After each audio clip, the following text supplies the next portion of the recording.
ladies and gentlemen, and welcome back to the Fox Lodge season highlight videos. The day it is back into league action. Our Fox Lodge team sheet rolling down the screen as Fox Lodge travel to Eglinton, as we will begin our third league match of the season. Of course, having won one and lost one, Barry Scott's going to enter at number 1. He's averaging 53.5 this season, with Aaron Haywood, his opening partner, averaging 23. Not bad averages there at all. And it's going to be Ireland international Stuart Thompson, who's only opened the bowler here for Eglinton, and that one's going to be a wide, just losing his line there a wee bit as Fox Lodge get off the mark with that wide indeed. So yeah, Stuart Thompson, Ireland international, too good for this league in every single respect of his game, fielding, batting and bowling. He should be playing in England in all honesty, and county level, and that is why right there, a couple of wides just over makes it a couple of runs on the board, as we're 5 runs on the board. But his first ball he bowls to Mr. Haywood, and he has to depart for 0 LBW, and Fox Lodge are now 5 for 1, and that's exactly what I'm talking about being too good for this league. Luke Hayes going to be our next batsman, coming in at number 3, averaging 6.5. Batting at number 3, see if he can raise that average up a little bit. And Stuart's going to run on this time now, Barry Scott, and he's going to flick that one off the legs, and that one looks like it's going to trickle all the way down there for 4 runs as the beginning of the third over, and it does indeed. Fox Lodge now 13 for 1.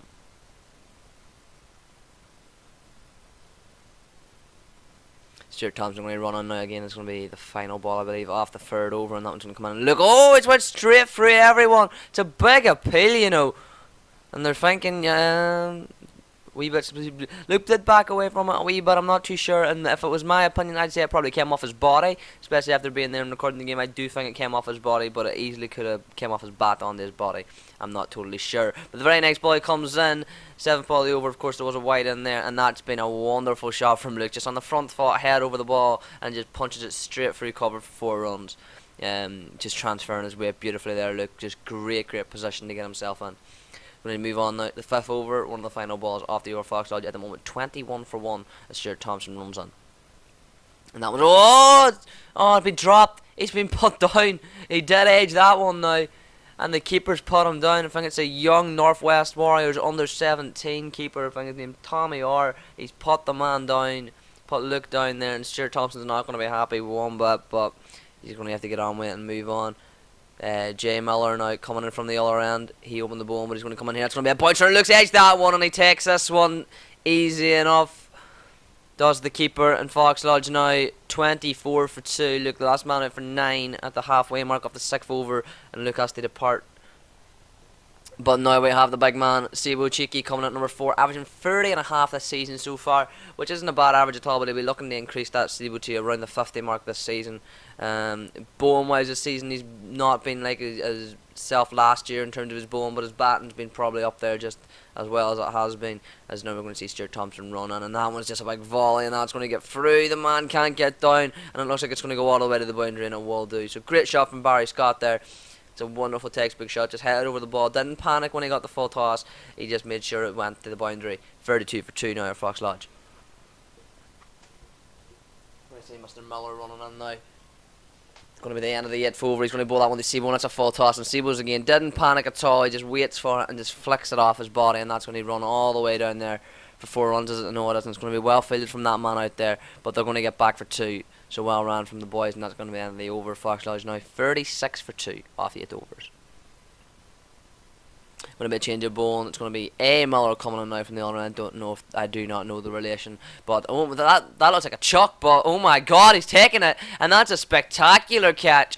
Barry Scott departs for 14. That was a stupendously brilliant catch out there. As 37 for 3 now, Fox Lodge are Barry going for 14, like I said, and Aidan Logue coming in at number 5, and he's averaging 7.5, which the standard's just not good enough. So hopefully Aidan can increase that today. But let's take another look at this boy's action here, because it just looked like a wee bit of a chuck, that one here. So we'll see it coming here. You know what? Yeah, it does look like a big chuck there, and he's been put down. Sibo's been put down. It would have been another very good catch, but it does look like this man's chucking it. The rule states that your arm cannot be straight from the point where your elbow comes over your shoulder and the point of release. Your arm's not allowed to be straight. It has to have an angle to it. And I just want to keep looking at it, because it does look like his arm is straightened whenever he comes through here. Yeah, it does look a wee bit straight, you know. It's tough to say, but that there one's been pummeled away, you know. for 4 runs. So it's a great shot from Sebo. Just wonderful batting there. So yeah, it does look like it's arm straight. There might be a little angle there for about 1 or 2 degrees, but it's very tight. The call umpire's going to have a better view than me, of course. But it looks like his arm's straight, and they probably should be giving us no balls, in my opinion.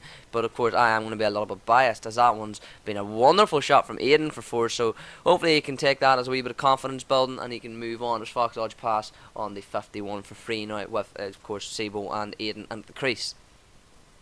But yeah, just does look like a lot of these are unfair deliveries from this man. He does look like he's chucking it. I'd say, yeah, that one's definitely oh my god, is he out? He is. That looked like a chuck to me. That did look like a chuck, I'll be honest. He didn't look out for 9 cut. It did look like a chuck up, I will be honest. It did. His arm looked very straight, but I need to go back and take a look at a replay there. If you can go watch it back, correct me if I'm wrong. But Brian Allen coming in now. He's averaging 9 in league fixtures, which is well below par for Brian. We do know he's a lot better than that. Of course, 250s this season already, I believe. As Fox is now 54 for 4, and this man Miller's going to come in once again. So yeah, again, it's bounced out just before the man. He's not able to take the slip catch, and that runs away for 4. Every ball I watch this man bowl, it just looks like his arm's straight. It's it's a really weird action. And I was told by some of the boys, this boy's been playing cricket for a long time. He's played with the Warrior squad and all, and nothing's happened. And I don't know why, because that one's a lot better, but I tell you what, it doesn't matter, because it's going to go all the way. 6 runs as the fielder signals, so fair play award to him anyway. That's a great shot from BA, big runs there. Fox does move on to 67 for 4, that was a fair delivery. I know, I can see his arm being bent there. As we're going to have a change of ball, Mr. R. Wiley coming down from this end now, and that one's just going to be a wee bit back than FBA, rocks back in its crease and pings him all the way back, and that's going to be 6 runs. Super batting from BA here. I think he's tired of all our batsmen just not being aggressive enough and just not being any confidence. Seems like the majority of our batsmen are coming in at the moment as Ross Allen. Well bowled there, and that one's going to be over. He's been put down again. It's another dropped catch, although they've been taking some blinders already. But yeah, it seems like a lot of the Fox Lodge batsmen, they go in and they have no real intent of scoring. They just go in the bat because they have to, and that's going to be hard to hear for the batsmen, because I do know they're going to watch this. But that is what it looks like as Ross Allen comes in again, and BA is going to play a wonderful shot down there. They're going to get 2 for it. Nah, just the single. Oh no, they are going to come back for 2. It's a wee bit of a misfield. It's good running from our boys out there. It's 2 runs on the board. But yeah, it does look like some of the batsmen are just going in with no intent of scoring. They're just going in the bat and see how well they can do, which I think needs to change. They need to go in and actually look to score, look to stay, and look to grind out their innings. That's a wonderful shot from BA. 6 runs. What a shot. Super batting. Or was it Sebo? It might have been Sebo, you know. No, it was BA. It was BA. I thought Sebo was just going back to his crease there, but no, it was BA's Fox Lodge now. 91 for 4. And the 25th over. And that one's going to be stripped back and just 4 runs. Just about 4 runs there. So BA really taking it to the bone of Eglinton now at the moment. Eglinton, of course, one of the top 4 sides, of which I believe top 4 and the bottom 4 is quite a large skill difference in this league. You can't really do much about it, as that one's very close, and that's going to be the drinks break now. But yeah, just on that there, yeah, the top 4 this season anyway, I know, like, this season I think there's quite a large gap between the top 4 and the bottom 4. I don't know what that is, whether it's a majority of it, I think, is down to money and how much money the clubs make. For example, Eglinton, they have a lot of money coming into the club. For example, they have an Irish international playing. I'm assuming he's getting paid if he hasn't. There's no way his Ireland contract's covering that there. Sebo, wonderful shot there for 4 runs. Just really good batting there from Sebo. But yeah, there's no way his Ireland contract is covering him, so he's definitely going to be getting paid down here, I'm assuming. They've obviously got the overseas professional. Fox Lodge only have the overseas professional. I know there's teams like Brigade who basically pay over half their team. Donovan is one of the few exceptions. A very good team, the best side in the league. They won today as well, and that's a very good shot. I'm going to get off that subject because it's a wee bit of a touchy subject, and don't want to go too much detail into it. But Ross has been keeping the ball tight here for Eglinton down at his end, but that one BA just rocks back and hits him away for 4, so that's wonderful stuff. And that one, just using the crease again. This is wonderful batting from Brian Allen. Absolutely wonderful stuff. Some of our batsmen need to take note, and this is how you bat. Use your crease, use your feet, watch the ball the whole way. Do not take your eyes off the ball. Get your head over it, and you'll be shocked how well you'll be able to stay in if you just watch the ball and just concentrate. And that's a wonderful shot. Just paddles it away, and it's going to come down in the crease. That man's just not quick enough, and that's a wonderful, wonderful shot from BA. Fox Lodge moving on now to 122 for 4. Big partnership this, and this type of partnership Fox Lodge did need. As Mike Erlang, their overseas professional now, going to run a very, very nice wee spinner. Doesn't really spin it too much, and that's a big appeal. It's a huge appeal, but he's not giving him. It's an absolute huge appeal, Seed was in the way, so I can't make a fair judgment. But at the game, I did think it was very, very, very, very tight. Could have went either way. Might have been an umpire's call decision that. And Mike's going to come in here again. And Brian that time, very easily going to get him down there for 4 runs. It's a wonderful shot, and that's going to be 50 up for BA. Bada B. So moving on now, as Fox Lodge 129 for 4. Mike's going to come on again. That's a wonderful shot again from Brian. Mike bowling very, very well this today, keeping the run down. Like I said, he's not really a man who's spinning the ball much, but his line and length's very, very tough to get away. But he just seemed to have missed it there, and Brian's been able to hit him for 4. So not a good over this one, but the rest of his overs have been very good indeed. Very, very strong team, Eglinton. They're just very, very talented cricketers. And Sebo goes for the big sweep and ends up getting bowled. I remember last time down here in the T20s, he came down the track to Mike, and he was out stumped in that one. Sebo to depart for 34, and I criticised Sebo for throwing his wicket away at that point, and I'm not going to criticise him for that because they needed to go. He was stuck on 33, 34 for about 2 or 3 overs, and he really needed to start taking Brian's approach and trying to get some runs. As Matthew Clark now coming in at number 7. It's his debut this season. He's a semi-professional footballer for Linfield Football Club, but of course off-season now, so he's allowed to come and play the cricket. Very, very talented cricketer indeed. There's a big appeal there though. That's a huge appeal, and he's giving him. Oh my, he hasn't faced many balls there at all, but he has to go, and he's out for 0 LBW. It was tight, He didn't seem happy with the decision at all. I need to take another replay at it, but it did look very, very tight. As Andrew McGuinness is now going to come in at 8, averaging 17.5, and I believe that is the 3rd best average behind Sebo and Barry Scott this season. Of course, though, Barry's only got that average because of his ton that he scored earlier on in the season. But hey, a ton, and that's a wonderful shot from BA. That's going to go to the boundary. Fox Lodge, that should be moving them on now to 140 for 6.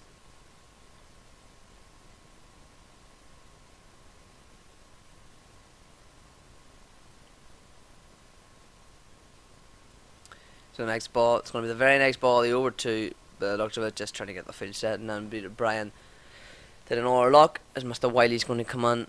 Let's see what happens. And Brian tries to do another wee paddle sweep. This man is going to take some catching, but that's a wonderful catch. That's an absolute wonder catch. And Brian has to go for 63 out caught, but it was a brilliant catch indeed. 2 phenomenal catches from Eglinton today.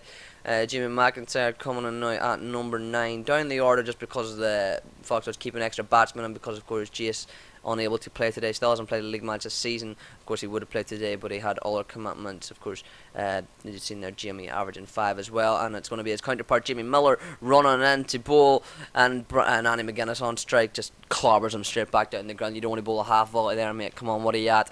Field setting very poor as well there. You have a wide long off. You really need him to be a straight off there if you really wanted to stop that boundary. If you get it right, it's going to the boundary every time. And Jamie is going to hit that one straight down as well. It's a wonderful shot indeed. Is that one going to trickle away to the rope, or is it going to be fielded?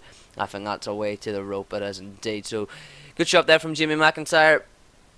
Wonderful batting, just trying to increase this rate. We're looking at about 200 now. If we can get to 200, it's a possible defendable score. Although Power down here is 240, probably the best batting wicket in the Northwest, in my opinion. It's a very, very good batting wicket, and that's a bouncer, and Jimmy's just chipped that straight up to the man at mid wicket. That's a simple catch for him, and Jimmy has to depart for 9 out caught. So I think that's 3 batsmen got 9 runs. I know Aiden got 9, I think Luke got 9, and I think Jimmy's got 9.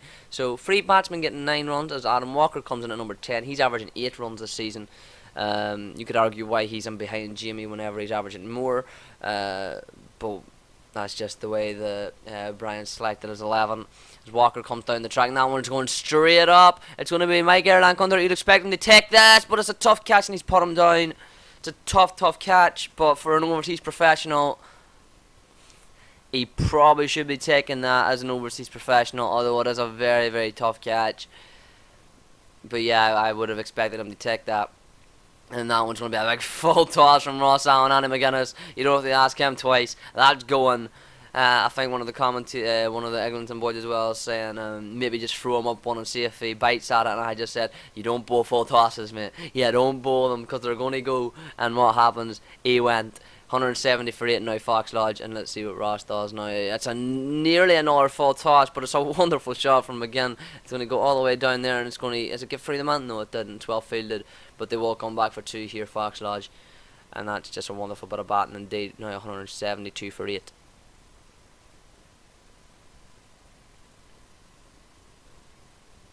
So moving on, 176 for 8 now, and Ross Allen's going to come on, and that one's just going to be off the pad, and it's going to come down. It's going to be a run out. Adam Walker actually go. I think he was well short. Tough to tell from this angle, but he did look like he was well short there in the camera angle, and he has to go for free run out. I think it was the last ball of the over, and he was just like, I don't want to be not on strike here, because Adam was struggling. I heard someone like he didn't have his glasses on or something, so it was tough for him to see the ball.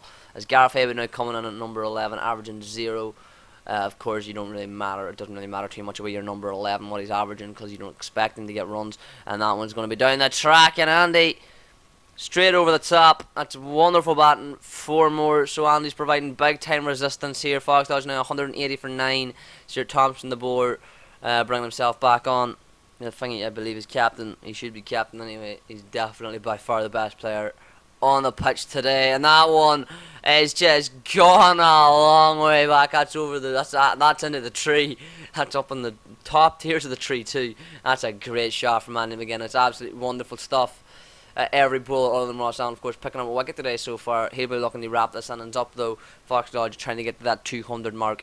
We'll see what happens here, and that one's going to be gone. LBW. Yeah, it did look like he was out, but that's going to end the Fox Lodge's innings as Andy McGuinness has to depart for 30. LBW, Gareth Haywood 0 not out. But Fox Lodge end their innings on 187, meaning Eglinton need 188 to win, and that's going to be a very, very comfortable chase for Eglinton with the amount of talented batsmen they have in their team, including an Irish international and a batsman who is an overseas professional, of course. And also it's about 13 runs short of what would have been a possibly defendable score on the pitch. And well below par, I'd say about 240 on that deck. But we're going to see the Eglinton boys come in now. Gareth Haywood, the fast medium bowler, best bowling figures in the league this season, 0 for 24. But we'll see what Eglinton can do. You never know. Fox Lodge, experts in defending low totals. They did a lot last year. And let's see if we can do it this year as well. We'll see what happens as Gareth Haywood runs in for the very first ball off the innings. And that one's just going to be down leg side, and that's going to be a wide. And that's Eglinton now 1 for 0 off the first ball. But again, Eglinton started to look out with Stuart Thompson, so anything's possible at this point. Gareth running on now. It's going to be moving on to the third over. First ball, that's third over as well, and that one's just going to be clobbered straight for recovery. He hasn't done really much. He's barely moved his feet there, the batsman, but he's done all what you need to do, and that's watch the ball, head over it, and just make sure you get back on ball. Placement was perfect. Whenever you do that, there's not much you can do as a bowler or the fielders. It's just a really good. It's just really good. And that one's a wee bit shorter. He's going to be pulled away for 4 in the power play. You should know better not to bowl short, Gareth. That's going to be especially a tall batsman as well. You're going to go to the rope every single time. So now we're going to see Jamie McIntyre, the fast medium bowler, his best 1 for 23, but he's also bowled 2 maidens this season as well, and that one's only coming. That's a wonderful bit of bowling actually, and that's just a better shot. It's not a bad ball. It's not really a half volley. I think it was a wee bit of a weird shot because it looked like it was cramming in the middle and leg from my angle, and he somehow got that to go through cover. So it's a really good cricket shot. That slip cordon packed out as Gareth runs in this time, and that one's going to be ace. The Sebo takes a catch at first slip.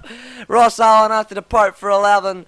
Wonderful bit of bowling there from Gareth, just forcing him to flash the bat. It's in that cordon, in that corridor of uncertainty where you don't know if you want to play it, you don't know if you want to leave it, you don't know what to do, so your instinctive reaction is just to go bang and throw the bat at it, but by that point it's too late and you nick her off, and it's up to the man to take the catch. And of course Sebo, overseas professional, you expect him to take every single catch that comes to him. For Eglinton 43 for 1, I believe, but then this happened just a wee bit down, like I say, but just off the hip does Mike Erlanka, as new batsman is in, just flicks Gareth, and that's going to be for 4 runs. Cebu not able to chase that down. Eglinton now 47 for 1.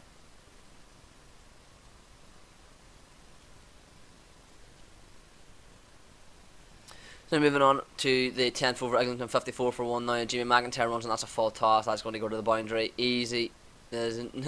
You can't bowl full tosses. You cannot bowl full tosses. I would no ways he fielded that. Yeah, no, he's just saying 4 runs. That would have been a spectacular bit of fielding if he was able to field that.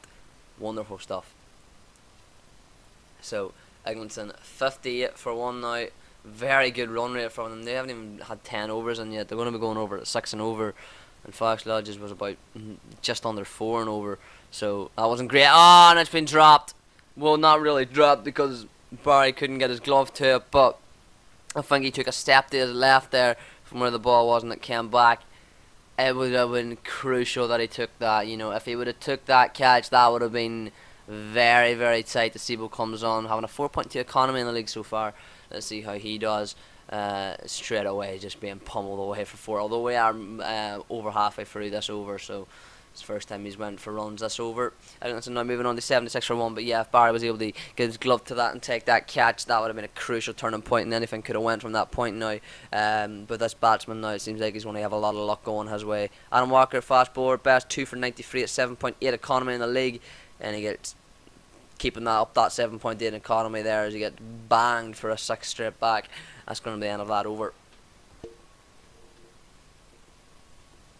Eglinton now 86 for 1 of 14 overs.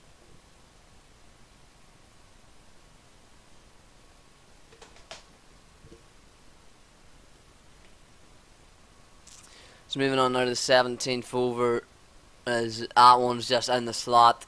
And I think that's Mr. A. Miller just bashing Cebu down the ground for a 6. And I think that's his 50 up as well. So, well batted to that man.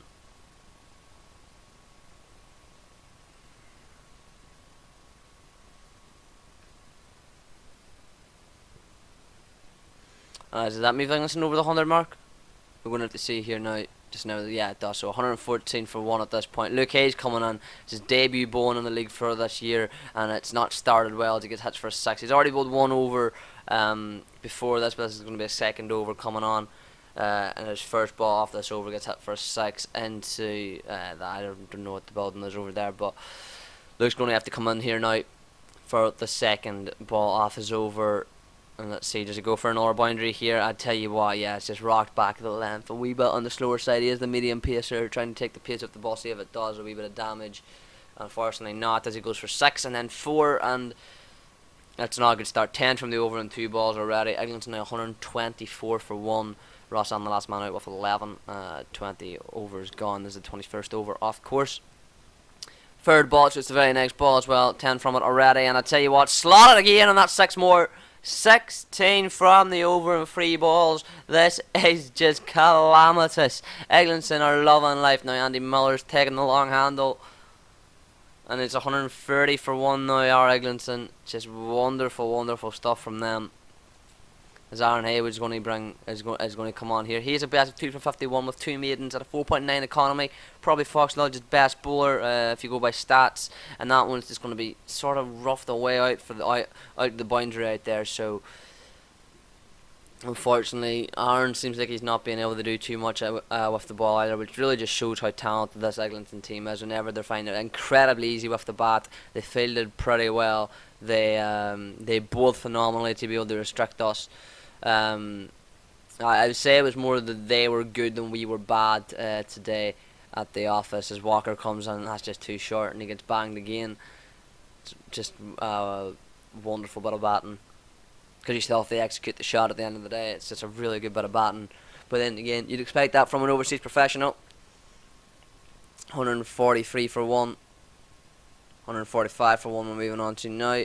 Last ball off the 23rd over. Adam Walker comes in. It's going to be short again. You do not bowl short to an overseas professional. It's just something you do not do, because they have absolutely nailed it. One of the first shots an overseas professional will have ever learned in their career will have been the pull shot. That'll be pull, defence and drive. The free shots they will have textbook in their locker will be those three, and so you just don't bowl short. They won, and unfortunately that's what Adam's done. He's went to the point. That was chipped up, and it's Andy Miller hitting it straight to Matty Clark. Easy catch, and he has to depart for his 84, and there's a big hush around the ground at this point, and I was ecstatic about it because that means they weren't very happy at all, and this man was denied his century, and that's probably the best the Fox Lodge are going to be able to do, just prevent anyone getting a century, as that means Eglinton are now 154 for 2. Zebra's going to come on in this 25th over. Andy Miller, last man out, for 84. Now it's going to be just driven down the ground. It looks like that's just going to be a single though, but it will be Mike Erlang's 50, so well batted to him.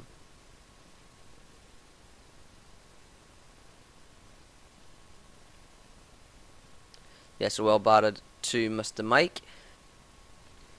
As we're going to see Seabourn running again, I think. No, we're not. We're going to skip on to Aaron's over here, 26th over, and that one's going to come in. It's going to be hit straight back, but he's been put down. Aaron puts him down. He's not going to be happy with himself there. It really should be taking that. It's an easy enough catch. He just sort of overextended his arms, and so it really had more of his forearm than his hands, if anything, there. We're going to see Seabourn running now, 27th over, and that one's banged away. Is it going for 6 or will it be 4? It is 6. So big shot. Stuart Thompson is the batsman in. 163 for 2. Are Eglinton now, and they've basically got this game wrapped up. But yeah, like I said, the fact that we denied a player getting a century was pretty key.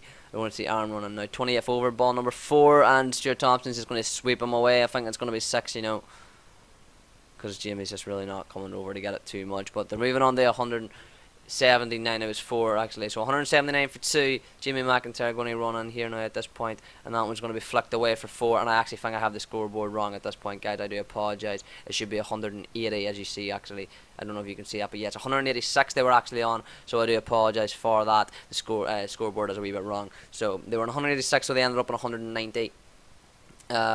Stuart Thompson hits the one and runs. Andy Miller, last man out, on 84. Stuart Thompson ended up in 26. Mike Erlang 61, both not out. Eglinton won by 9 wickets by 8 wickets in this third league game. Fox Lodge only having the 1 game won. But man of the match will be Andy Miller, and there's the Boers figures in the brackets will be their economy. I've been your boy D Hammy, guys, and I will see you next time.